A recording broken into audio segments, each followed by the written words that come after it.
অপেক্ষার পালা শেষ হতে আর কয়েক ঘন্টা বাকি। এমন টানটান উত্তেজনা এর আগে কখনোই হয়নি। এর আগেও বাংলাদেশ ও ভারতের মধ্যে অনেক খেলা হয়েছে, তবে আজকের খেলার মতো এমন উত্তেজিত অবস্থার সৃষ্টি কখনোই হয়নি। বাংলাদেশকে নিয়ে এর আগে কখনোই ভারত এমন বিশ্লেষণ করেনি। প্রয়োজনীয়তা অনুভব করেই অবসর ভেঙে আবারও জাতীয় দলে প্রত্যাবর্তন করেছেন সুনীল ছেত্রী।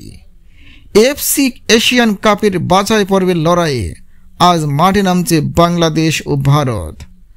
আজকের ম্যাচে দক্ষিণ এশিয়ার দর্শকদের অপলক দৃষ্টি থাকবে, কারণ আজ বাংলাদেশের জাতীয় দলে অভিষেক হতে যাচ্ছে দক্ষিণ এশিয়ার সেরা ফুটবলার হামজা চৌধুরীর। হামজা চৌধুরীকে ঘিরেই আজকের এই টানটান উত্তেজনার সৃষ্টি। যদি ফাহমুদুল ইসলামকে দলে রাখা হতো, এই উত্তেজনা যে আরও কয়েক গুণ বেড়ে যেত তা বলার অপেক্ষায় রাখে না। তো সব প্রশ্নের উত্তর মিলবে আর কয়েক ঘন্টা পরেই। বাংলাদেশ বনাম ভারতের মধ্যকার এই হাই ভোল্টেজ ম্যাচটি শুরু হবে আজ সন্ধ্যা 7:30টায়। আজকের এই ম্যাচটি সরাসরি দেখা যাবে টি স্পোর্টসের পর্দায়। এছাড়াও স্পোর্ট জেট.FY খেলাটি সরাসরি সম্প্রচার করবে। এতক্ষণ সাথে থাকার জন্য আপনাকে অনেক অনেক ধন্যবাদ।